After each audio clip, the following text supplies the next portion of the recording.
The next level in entertainment.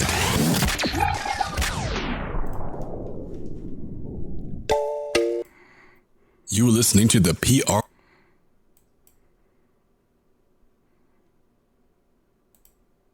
You're listening to the PRO Media Network. The next level in entertainment.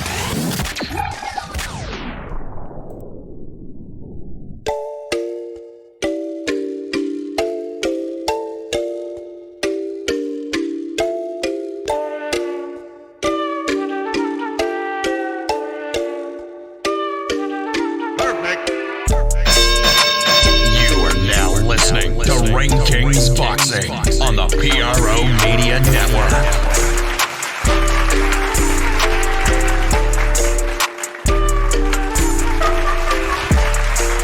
What up, fam? Thank you for joining us on Ring Kings Boxing. We coming in with this one, man. Recapping Joshua versus Ruiz. Number 2. Also, we got Charlo and Hogan. Gonna recap that one as well on this episode of Ring Kings Boxing World Live. We'd like to thank everybody for joining us on Ring Kings Boxing. If you enjoy our previous Ring King Boxing content, please feel free, family, to join, subscribe, like, and share the show as well in this one. Welcome aboard Ring King Boxing. I'd like to bring in my co-host on Ring King Boxing, Eddie Too Mean Johnson. What's going on, Too Mean? How you feeling, baby? What's going on, bro? Chilling, my man. Chilling. A lot of stuff going on in the boxing world, as you could tell. We recapped the Deontay Wilder versus Luis Ortiz match. And, of course, this was the next great shooter drop in terms of the heavyweight division, facing off as Anthony Joshua looks to take care of business and kind of redeems himself against Andy Ruiz. A lot of people originally just couldn't believe that occurred. And a lot of people kind of, looked at it like it might have been something similar to, the situation that occurred with Buster Douglas and Tyson some time ago, if you remember that situation. And it looks like it's the same.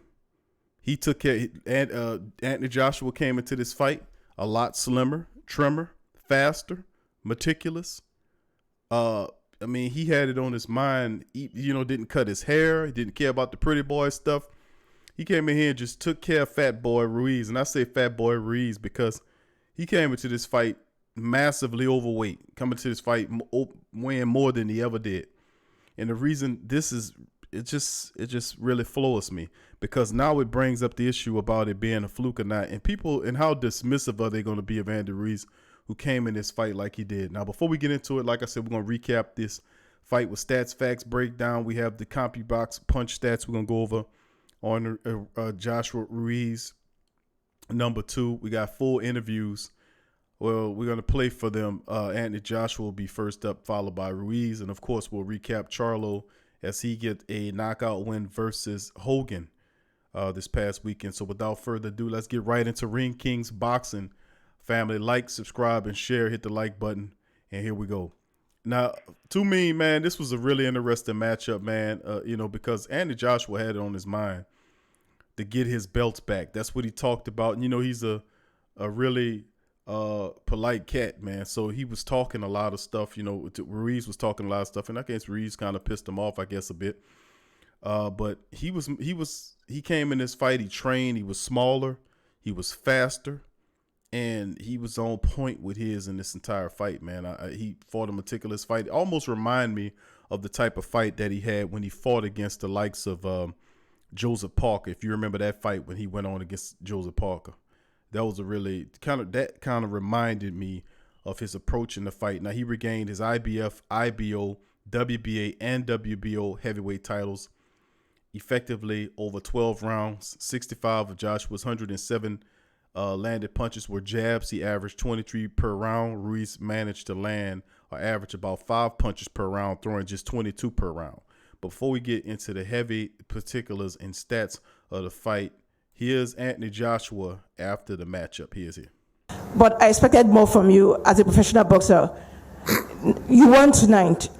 What would you do to ensure that you maintain the title you have earned tonight?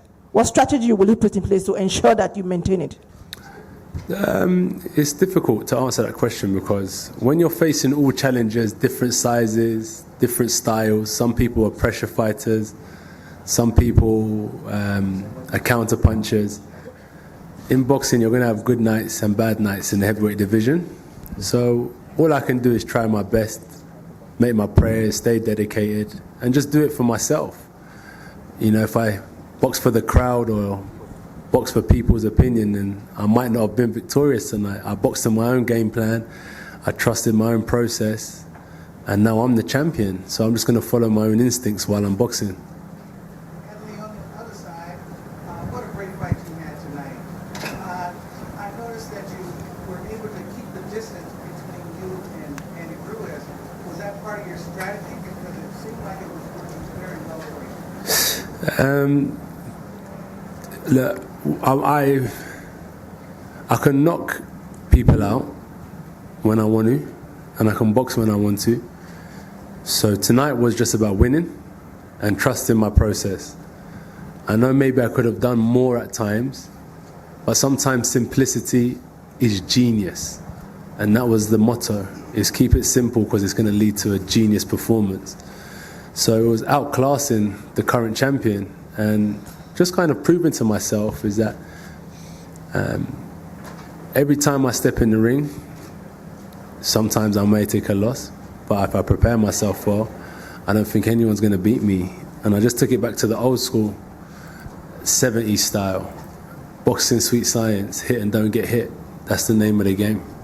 Bismillah. That's Anthony Joshua, man, on a few of short words on his performance over Andy Ruiz. As he said, he was trying to put together a classic performance in this one against Ruiz, and he did just that. We're gonna bring in our boxing expert Eddie Too Mean Johnson. Eddie, you heard what Joshua said. You heard what some of the statistics. You watched the fight. What was your thought process on Joshua's meticulous fight over the overweight Andy Ruiz? Oh yeah, he came back, learned from his mistakes, made his correction, his adjustments and stuff, and he did what he's supposed to have did. He fought the fight that he was supposed to fought the first time. You know what I'm saying? It was a lesson learned. It was a hard lesson, but he learned it, and he's moving forward now. But it was a great fight, man. You know what I'm saying? He kept him on the end of the jab and tagging him with that right hand when he seen the opportunity. You know what I'm saying? And Ruiz was just a punching bag, man. He put too much damn weight on. Couldn't really get to him like he wanted to. He couldn't cut the ring off. He was just like a human punching bag, man. Yeah, it didn't look too good, man. He was severely overweight. He was slow plotting.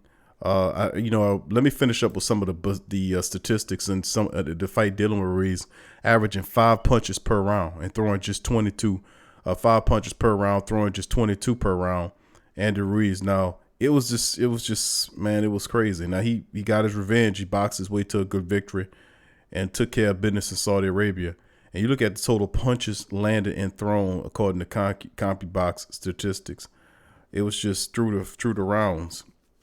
The first round was just Anthony Joshua just pummeling 8 out of 25. Then that was for 32. The percentages for Joshua was 32% landing through most of the fight. I mean, 40% in the fourth round, 28% to the fifth, 38.5% in the sixth round, and then ultimately 35% in the 11th, all the way on through. Just beating up Andy Ruiz the entire way. And the final punch stat reports indicate that Ruiz, he told a total punches 60, 22 out of 261 punches landed, 23% punch connect ratio, as Joshua had a 28.7% punch ratio.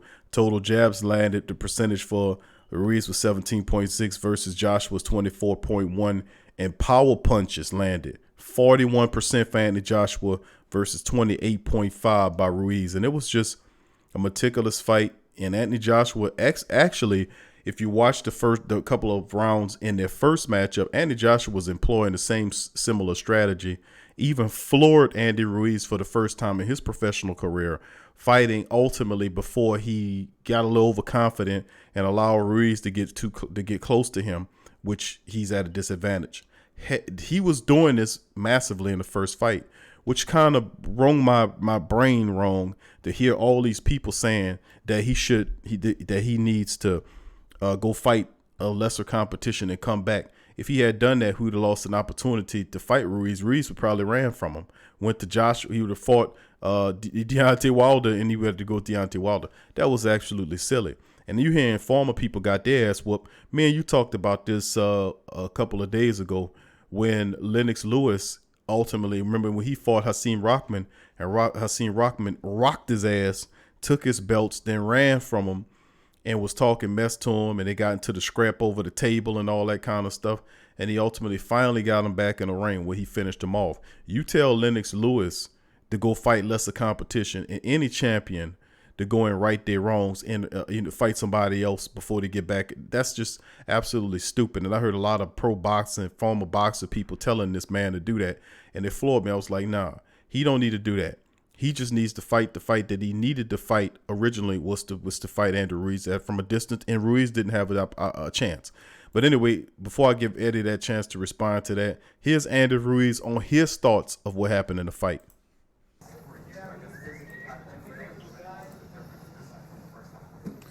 You know what? For this fight, I think I was overweight, man. I think I was overweight. I think I didn't move the way that I wanted to. I think me thinking that I was gonna be bigger and heavier, it was gonna benefit me, and tell you the truth, it really didn't. But no excuses, you know. Anthony Joshua did his thing, and he got the victory.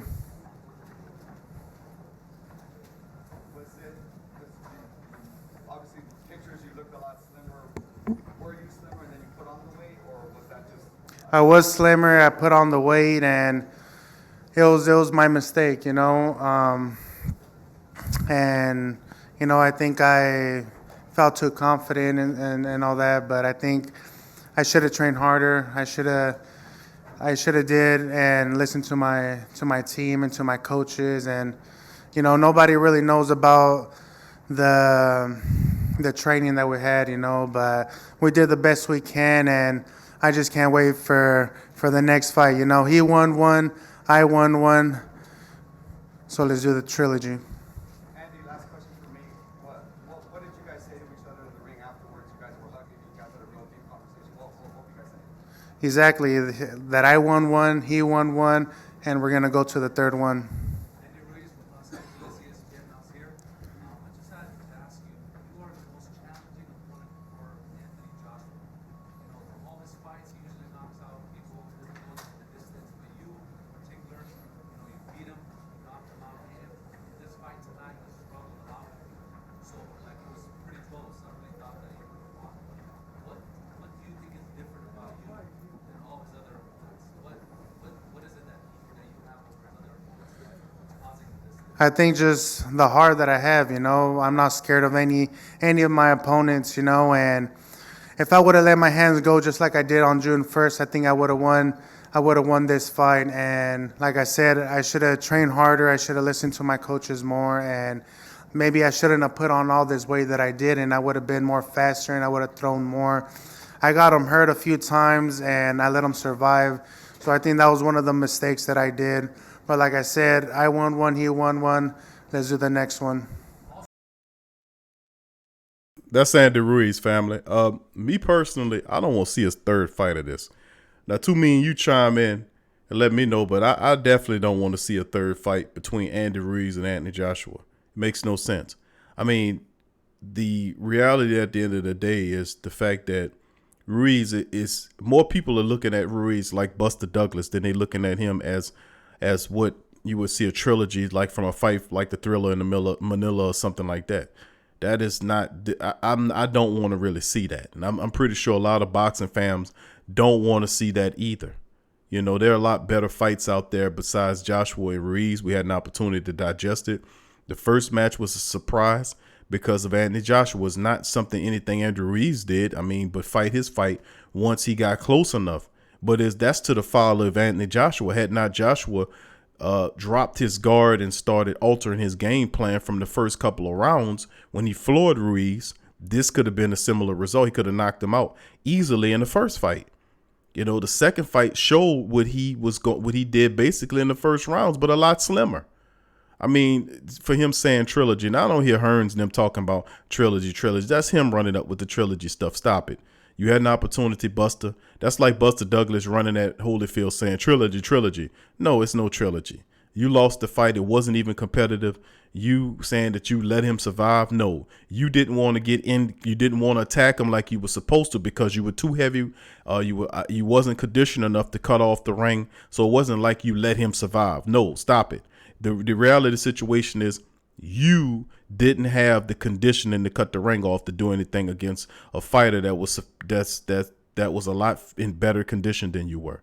And speaking personally, and a lot of people will feel the same way, I don't want to see a trilogy of this fight. It's like looking at Mike Tyson versus Buster Douglas, part 3. Nobody wants to, looking at a trilogy after he got, now, if Buster Douglas and Mike Tyson got together in a second fight, what the end result would have been.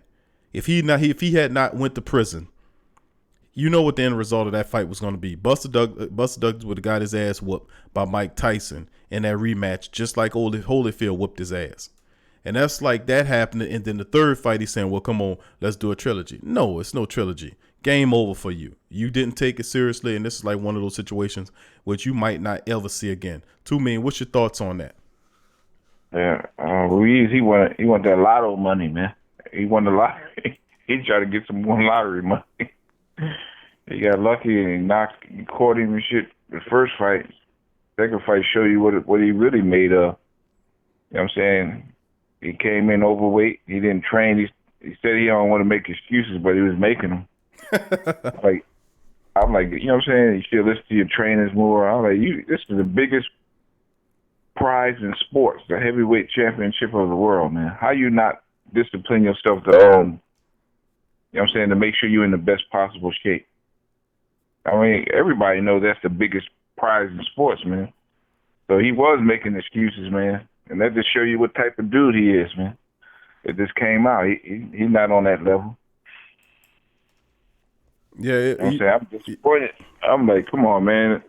I said, you know damn well you're supposed to get in shape. You ain't supposed to put on more. You're supposed to cut weight. Make sure you know what I'm saying, if you want that title, you got to make sure you put in the work to make sure you keep that title, man. Absolutely. No excuse. You know what I'm saying? He say, like I say, he say he ain't got no excuses, but he was using mad excuses, man. Yeah, he got his ass whooped, man, and now he wants an opportunity to redeem himself. Guess what? He went and he did so much like what so many did, what Buster Douglas did before him.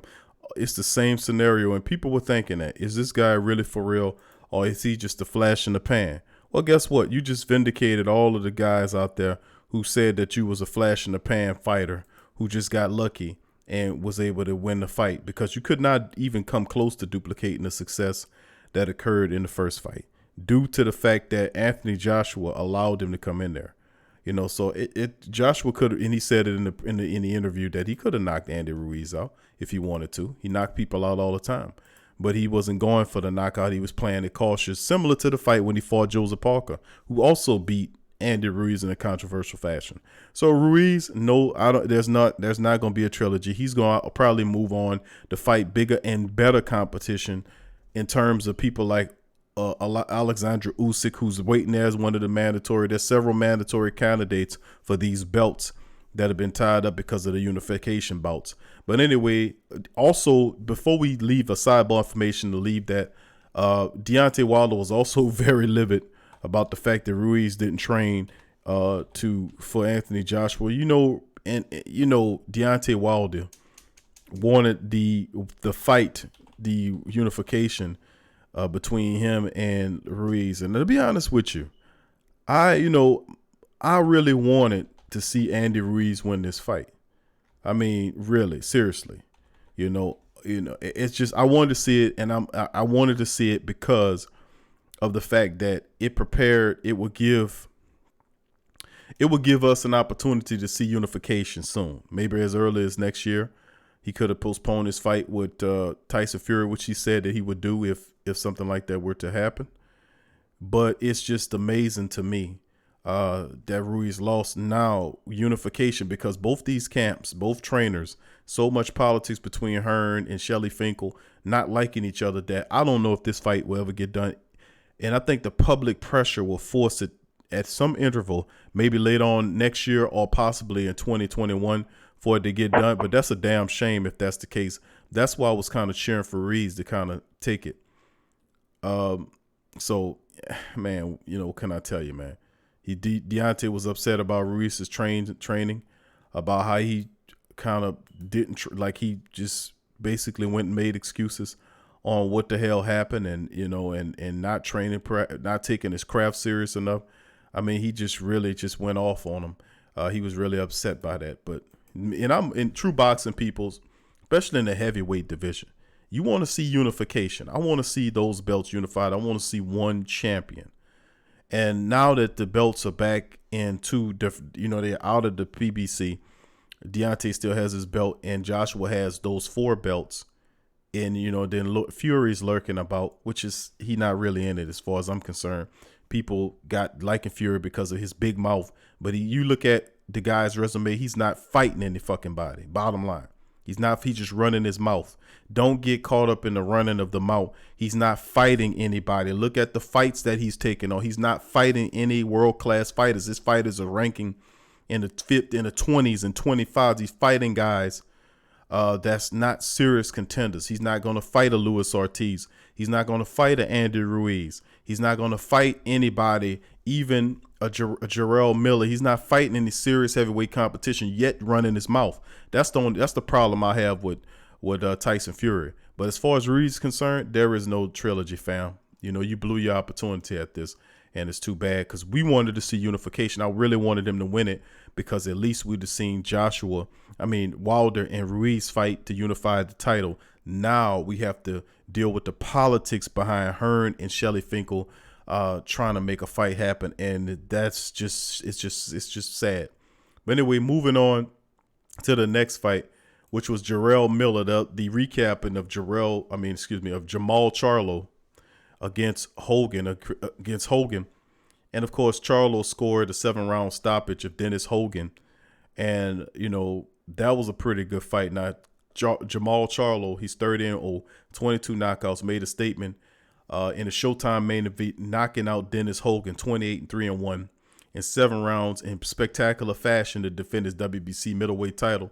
Now, Charlo came out to set an aggressive tone, but he had to deal with the game Dennis Hogan, who had a lot of awkward movement in his style, but then once he figured him out, he floored him several times in the fight and got him out of there. Charlo just came forward, throwing a lot of power shots that made Hogan understand. Now, this is a fighter that was, you know, moving up weight classes to fight Charlo. And this is, in my opinion, this was a fight that was pretty much, this was a fight to me, man, that was pretty much, in my opinion, you know, more the same from the Charlos. You know, I want to see guys like Jamal fight some of the top. Now, this guy's a champion.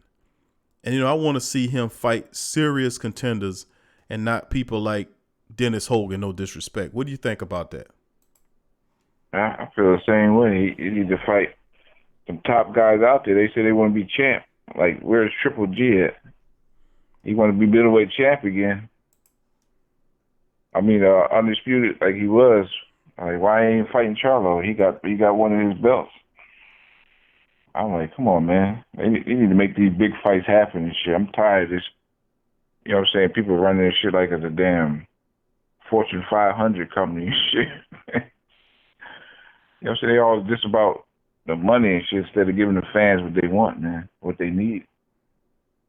I like, this shit is crazy, man. You know what I'm saying? Why nobody want to fight champions? Don't want to fight? Why it's not one champ, man?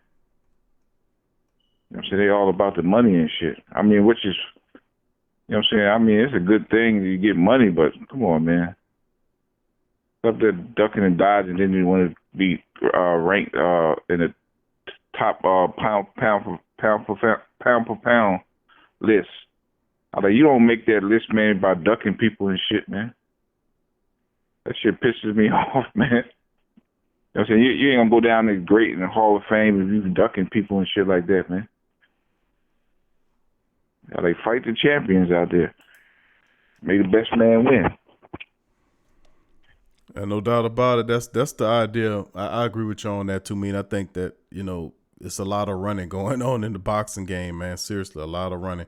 And the promoters have too much say in the fight, if you ask me, too much saying. And then you have this basically the politics, because if there's the infighting over the money, there is all this other stuff. There's so much greed in the boxing game, so much bullshit in the boxing game. It's almost a turnoff.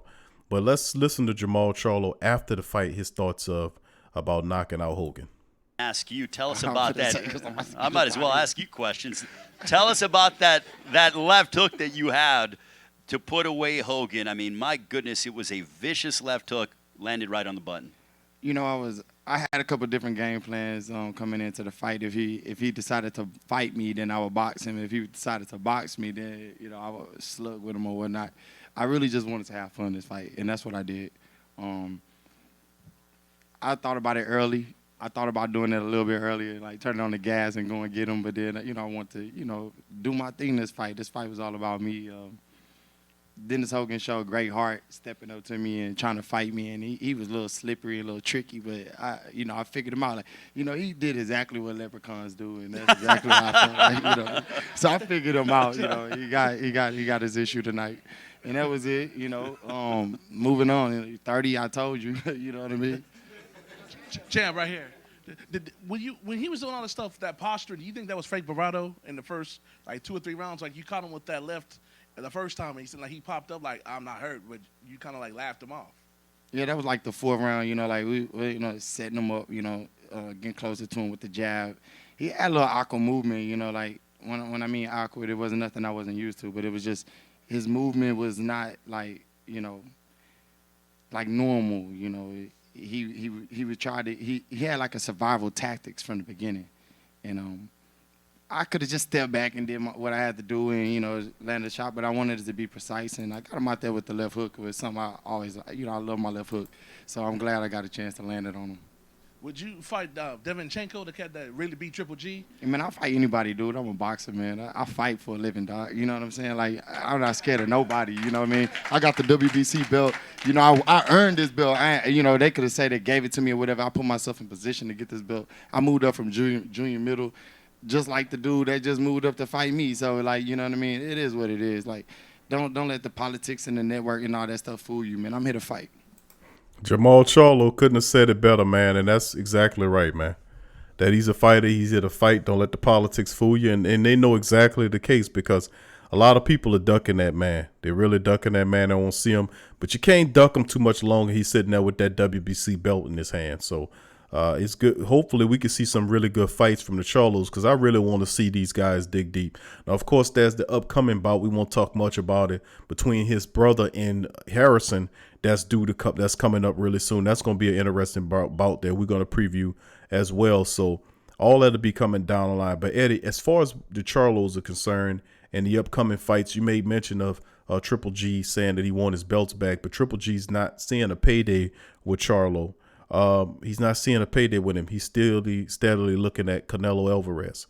So, I mean, what's the next stop for a guy like Jermall Charlo? What's for Jermall Charlo? What's the next stop for those men? I know his brother has to get through Tony Harrison, and that's a tough factor in itself. But what do you think about the next move for the champ here in going forward? They looking for Demetrius Andres to be a unification bout, possibly in May. Mm-hmm. That'll be a good fight. Yeah, if they start unified, unify who they can unify with. And hopefully, Triple G or Canelo will give him the opportunity. You know what I'm saying? Right. I sincerely hope it happens that way, man, because brother definitely earned it, man. I want to see what these guys, see them really dig deep. We got serious competition. Well, that'll do it for Ring Kings Boxing World, the recaps of Joshua versus Ruiz #2, and of course, Jermall Charlo versus Dennis Hogan recap as well. If you like the show, please subscribe, hit the like button. You can follow us on Spreaker as well. YouTube is our visual platform. Spreaker is our audio platform. The links are in the description section below. Spreaker.com/The Sports Coma. to Spreaker. Like, subscribe, and share. From me and Too Mean, I'm Big Q. Thank you from my boy Too Mean. Saying peace out. Peace. Peace.